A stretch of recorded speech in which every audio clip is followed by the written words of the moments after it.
વિદ્યાર્થી મિત્રો, આજે આપણે ધોરણ 5 પ્રાકૃતિક આપત્તિઓ એમાં આપણે ઘણી બધી પ્રાકૃતિક આપત્તિઓ એટલે કે કુદરતી આપત્તિઓ વિશે આગળના વિડીયોની અંદર અભ્યાસ કર્યો। આજે આપણે આગળની બીજી આપત્તિઓ એમાં દુષ્કાળ છે, વાવાઝોડું છે, ભૂસ્ખલન છે વગેરે વિશે આજે આપણે અભ્યાસ કરીશું। સૌથી પહેલી આપત્તિ છે દુષ્કાળ। દુષ્કાળ એટલે કે અનાવૃષ્ટિ। દુષ્કાળ કોને કહેવાય?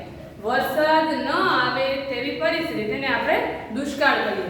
કોઈ વર્ષની અંદર વરસાદ સાવ જ ન આવે અથવા ખૂબ જ થોડો આવે એવી પરિસ્થિતિને દુષ્કાળની પરિસ્થિતિ કહેવાય। હવે દુષ્કાળ આવવાથી શું તકલીફ થાય, શું નુકસાન થાય? તો દુષ્કાળ પડવાથી અનાજ, પાણી વગેરેની અછત ઊભી થાય, કારણ કે વરસાદ નથી આવતો તો કોઈ પણ પ્રકારની ખેતીની ઉપજ થઈ શકશે નહીં। હવે ખેતી ન થઈ શકે એટલે કે અનાજ, શાકભાજી વગેરે કશું ઉગી શકશે નહીં, એટલા માટે જીવાવરણને જે સજીવ સૃષ્ટિ છે એને જીવવું છે ખૂબ મુશ્કેલ પડે। હવે દુષ્કાળનો અર્થ કે છે, દુષ્કાળ કોને કહેવાય? તો વરસાદ ન આવવાથી ખોરાક, પાણીની અછત સર્જાય અને જમીનમાં પાણી સુકાઈ જવાની પ્રક્રિયાને દુષ્કાળ કહેવાય।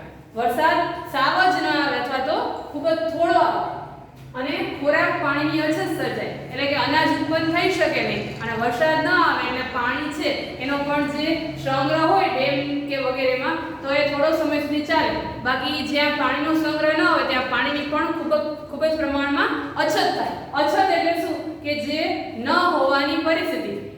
અછત એટલે જે વસ્તુ નથી એને આપણે અછત કહીએ। કોઈ પણ વસ્તુની ઉણપ એને અછત કહેવામાં આવે છે। તો ખોરાક અને પાણી બંનેની અછત સર્જાય અને જમીનમાં પાણી સુકાઈ જાય। જે પણ પાણી વરસાદ આવે એ પેટાળની અંદર સંગ્રહ થતું હોય છે। હવે વરસાદ ન આવે ત્યારે જમીનની અંદર પાણી જે છે એ પણ ધીમે ધીમે સુકાઈ જાય છે અને એને કારણે જે આપત્તિ આવે છે એને દુષ્કાળની આપત્તિ કહેવાય। દુષ્કાળની સૌથી વધારે ખરાબ અસર એ ખેડૂતોના જનજીવન ઉપર પડે છે। ખેડૂતો છે એ પોતે જમીનની અંદર પાક લઈ શકતા નથી। આપણે જાણીએ છીએ કે ભારતની અંદર ઘણા લોકો ખેતીના આધારે પોતાનું જીવન પસાર કરે છે।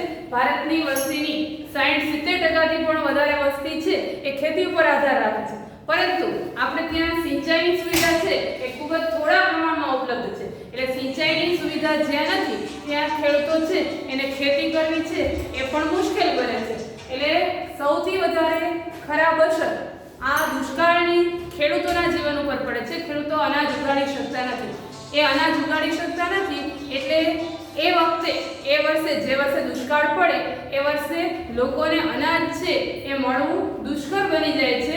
ખૂબ જ થોડા પ્રમાણમાં જે ખેડૂતો પાસે સિંચાઈની સુવિધા હશે એ લોકો અનાજ ઉત્પન્ન કરી શકશે, બાકીના ખેડૂતો પોતાનો પાક લઈ શકશે નહીં, એ લોકોનું વર્ષ છે એ નકામું જશે। હવે ખૂબ જ ઓછા પ્રમાણમાં અનાજની ઉત્પત્તિ થશે એટલા માટે બજારની અંદર એ વસ્તુ જે અનાજનો પુરવઠો છે એ બજારની અંદર ઓછો ઉપલબ્ધ થશે, એટલા માટે એ વસ્તુની કિંમત છે એ ખૂબ જ ઊંચી જશે।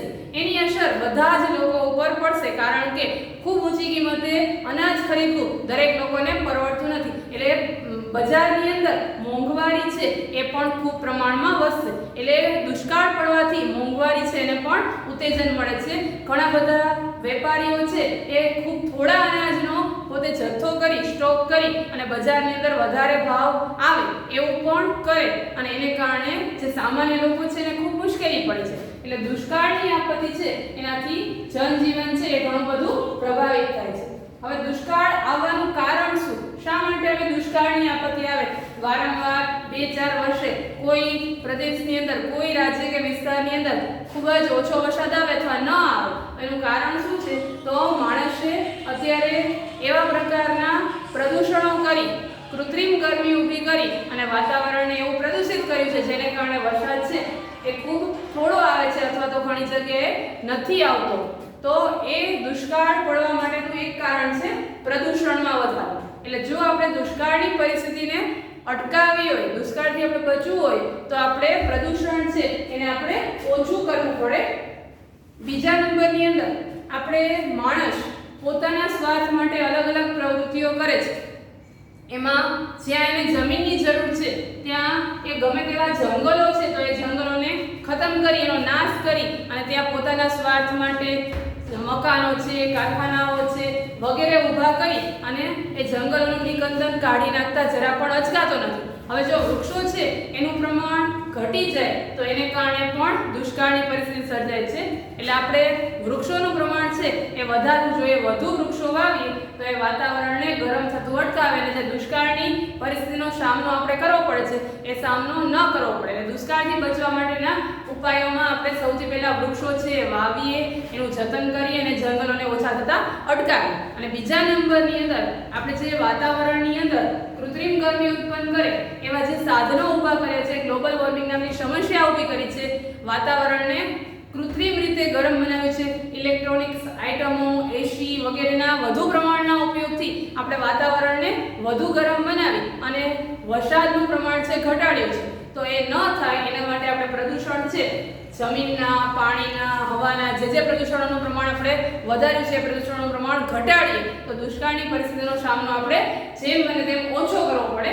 એટલે દુષ્કાળથી બચવા માટે આપણે વાતાવરણમાં પ્રદૂષણ છે એને ઘટાડવું જોઈએ અને બીજા નંબરની અંદર વૃક્ષો છે એનું જતન કરી અને આપણે હરિયાળી લાવવી જોઈએ જેથી કરીને આપણે દુષ્કાળની પરિસ્થિતિ બચી શકીએ. હવે દુષ્કાળ આવે, વરસાદ નથી આવતો એવી પરિસ્થિતિ કુદરતી રીતે સર્જાય તો એના આગોતરા ઉપાય તરીકે આપણે શું કરી શકીએ? તો જે વર્ષે વધારે વરસાદ આવે ત્યારે આપણે ડેમની અંદર પાણીનો સંગ્રહ વ્યવસ્થિત રીતે થઈ શકે, એ પાણી નકામું ન વહી જાય એના માટેની વ્યવસ્થા ઊભી કરવી જોઈએ. નાના તળાવો છે, ચેક ડેમો છે વગેરે કરી અને આપણે પાણીને વહેતું જતું અટકાવી ખેતરોની અંદર પણ એવી વ્યવસ્થા કરીએ. કુવાઓ બનાવવામાં આવે કે જ્યાં પાણીનો સંગ્રહ કરી શકાય એવી વ્યવસ્થા કરવામાં આવે તો કોઈ વર્ષે દુષ્કાળ આવે તો આપણે સંગ્રહેલા પાણીનો ઉપયોગ કરી અને પીવાના પાણીની કે સિંચાઈના પાણીની વ્યવસ્થા કરી શકીએ. એટલે દુષ્કાળથી બચવા માટે આપણે આવા ઉપાયો કરી અને આપણે સજીવ સૃષ્ટિને ટકાવી શકીએ. હવે ત્યાર પછીની બીજી આપત્તિ છે વાવાઝોડું. વાવાઝોડું એટલે કે સાયક્લોન. વાવાઝોડાને અંગ્રેજીની અંદર સાયક્લોન એવું કહેવામાં આવે છે. ખૂબ ઝડપે ફૂંકાતો પવન એને આપણે વાવાઝોડું કહીએ. એને ચક્રવાત કે વંટોળિયા એવા નામને પણ આપણે ઓળખતા હોઈએ છીએ. ખૂબ ઝડપી હવાનું તોફાન જેને વાવાઝોડું કહેવાય. એક સાથે ઘણી વખત દરિયા કિનારે કે કોઈ જમીન વિસ્તારોની અંદર હવા ખૂબ સ્પીડમાં ફૂંકાવા લાગે અને એને કારણે આજુબાજુના વિસ્તારોમાં નુકસાન થતું હોય છે. એ આપત્તિને આપણે વાવાઝોડું કહીએ છીએ. આ પણ કુદરતી આપત્તિ છે, કુદરતી પ્રકોપ છે જેની પણ અગાઉથી ખબર પડતી હોતી નથી. હા, ઘણી વખત હવામાન ખાતાવાળા છે એની આગાહી કરતા હોય છે કે આ વિસ્તારોની અંદર આ સમયે આવું વાવાઝોડું કોઈ ત્રાટકવાનું છે એની અંદાજિત આગાહી હોય છે અને ઘણી વખત પવન છે એ બીજી દિશા તરફ વળી જતો હોય તો એ વાવાઝોડું જે સ્થળે ત્રાટકવાનું છે એવી આગાહી કરવામાં આવી હોય છે એ આગાહી પણ ઘણી વખત ખોટી પણ પડતી હોય છે.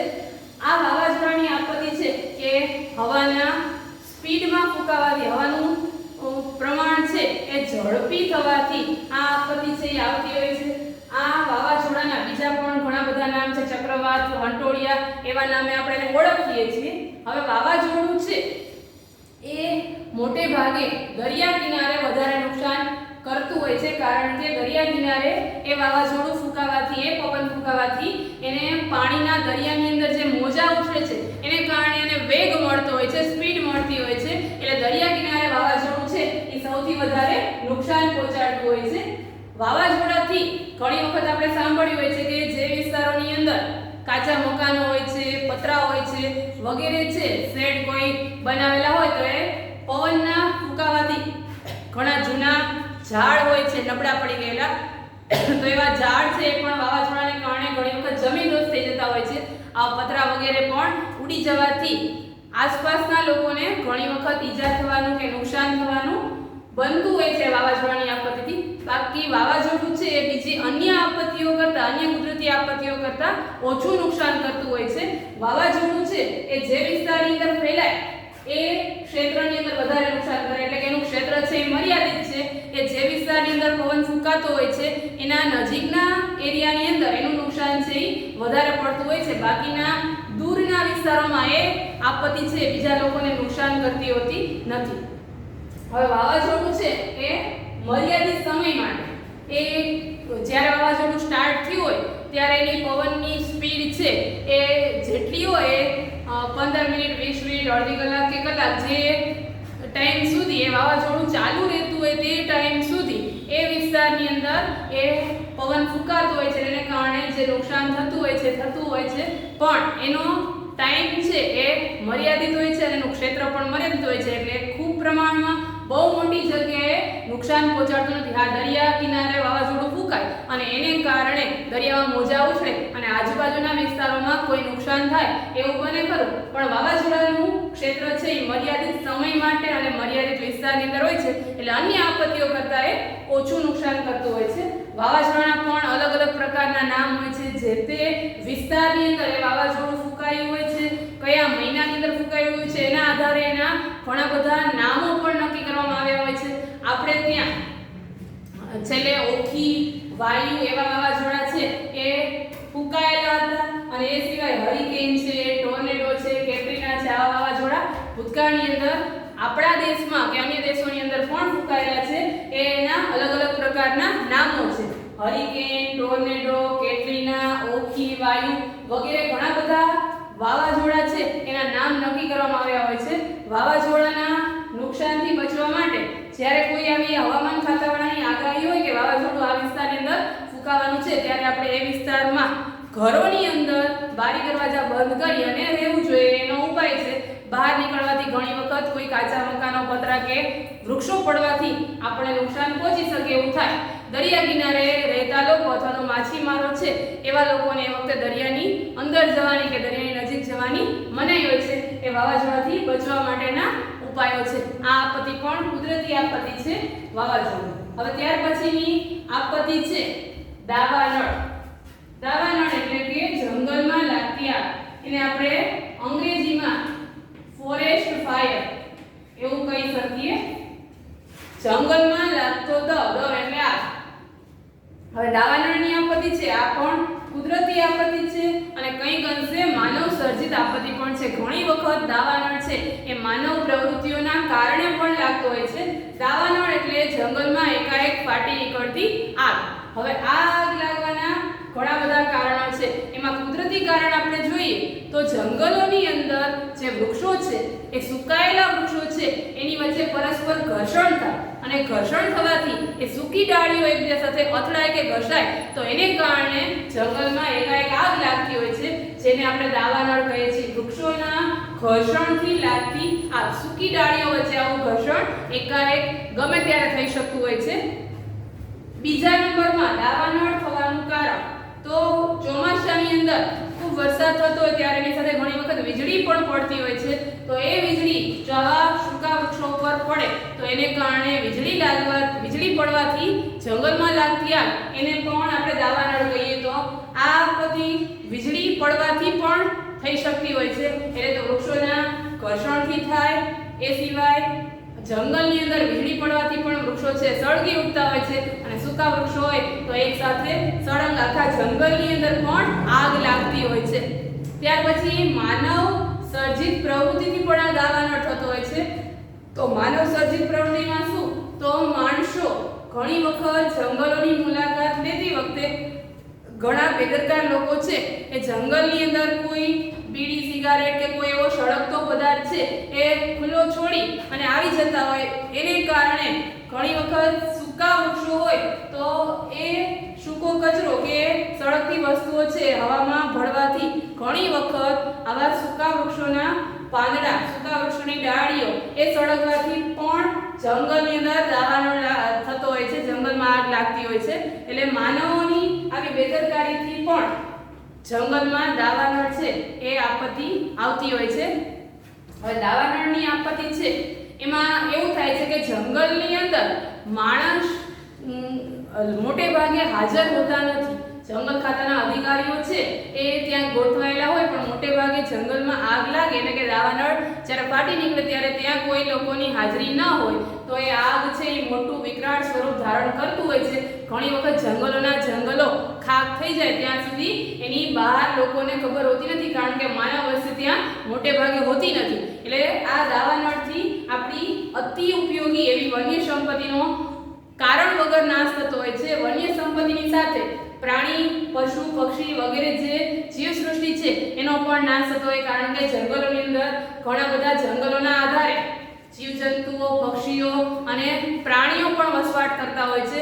તો એવા પ્રાણીઓ, એવી સજીવ સૃષ્ટિ આ દાવાનળ જ્યારે લાગે ત્યારે પોતાનો જીવ બચાવવા માટે ભાગદોડ કરતા હોય, પણ ઘણી વખત નાના પક્ષીઓ કે નાના જીવજંતુઓ કે નાના પ્રાણીઓ પણ આ આગની લપેટમાં આવી જવાથી મૃત્યુ પામતા હોય છે. એટલે દાવાનળથી આપણી વન્ય સંપત્તિ તો નાશ પામે છે, એ સાથે પક્ષીઓ, પ્રાણીઓ, જીવજંતુઓ છે એ પણ મોટા ભાગે નુકસાન પામતા હોય છે. એટલા માટે આ આપત્તિ છે એનાથી પણ ઘણું બધું આપણને નુકસાન થાય છે. આનાથી બચવા માટેના ઉપાયોમાં આપણે જે માનવ સર્જિત કારણ છે એને આપણે દૂર કરી શકીએ. આપણે જંગલોની અંદર જઈએ તો એવી બેદરકારી ન રાખીએ કે જેના કારણે આ દાવાનળ છે એ લાગી શકે.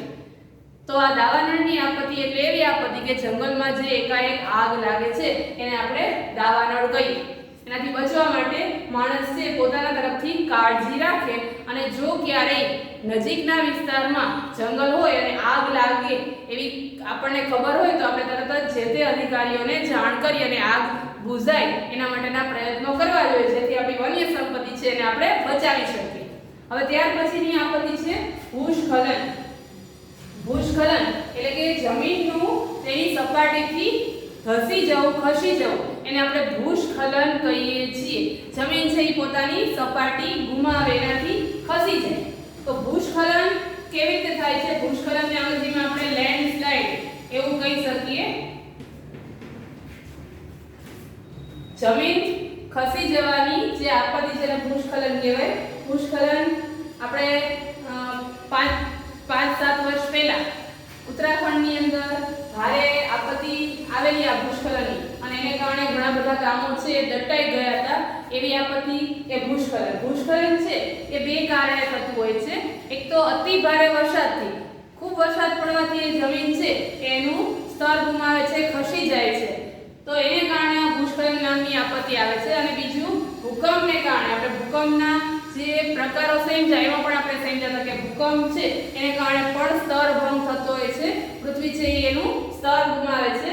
તો આ ભૂસ્ખલન નામની આપત્તિ એ ખૂબ વરસાદથી અને બીજા નંબરની અંદર ભૂકંપને કારણે પણ આ આપત્તિ આવે છે.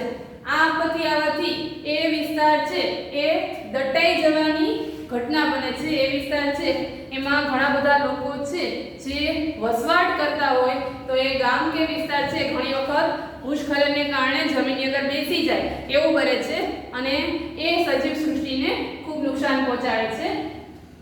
આપણે ત્યાં જે કોંકણ વિસ્તાર આવેલો છે ગોવા પાસે, એ કોંકણની અંદર વારંવાર આવું ભૂસ્ખલન થવાની પ્રક્રિયા થાય છે. તો એને કારણે ત્યાં જે રેલવે માટેના પાટા બનાવેલા છે, ટ્રેન જ્યાં ચાલે, તો એ રેલ સેવા છે એની અંદર આ ભૂસ્ખલન થવાથી એ જમીન બેસી જાય તો એ રેલ સેવા છે એ પણ વારંવાર ખોરવાઈ જતી હોય છે. એટલે ભૂસ્ખલન થવાથી એ વિસ્તારના લોકો છે એને આ મુશ્કેલીનો સામનો કરવો પડતો હોય છે. ભૂસ્ખલન થવાના બે કારણો આપણે જોયા. એક તો ખૂબ વરસાદથી ભૂસ્ખલન થાય છે, અને બીજું ભારે વરસાદથી. કોઈ પર્વતીય વિસ્તાર છે એની અંદર મોટે ભાગે આ ભૂસ્ખલન છે એ પર્વતીય વિસ્તારોની અંદર વધારે, અથવા તો ભૂકંપ જ્યાં વારંવાર આવેલો હોય એ વિસ્તારની અંદર આ ભૂસ્ખલન છે એ વધારે થતું હોય છે. ભૂસ્ખલન થવાના કારણો બે: અતિ વરસાદ અને ભૂકંપને કારણે. આ પાઠની અંદર આપણે ઘણી બધી કુદરતી આપત્તિઓ વિશે સમજ મેળવી. આ બધી કુદરતી આપત્તિઓ છે એ કુદરત દ્વારા આવતી હોય છે, અને જેને અટકાવવા માટે આપણે અગાઉથી કશું કરી શકતા નથી, પરંતુ એને બચવા માટેના જે ઉપાયો આપણે સમજ્યા એ ઉપાયો આપણે કરીએ તો એ આપત્તિથી થતું નુકસાન છે એ આપણે ઓછું કરી શકીએ.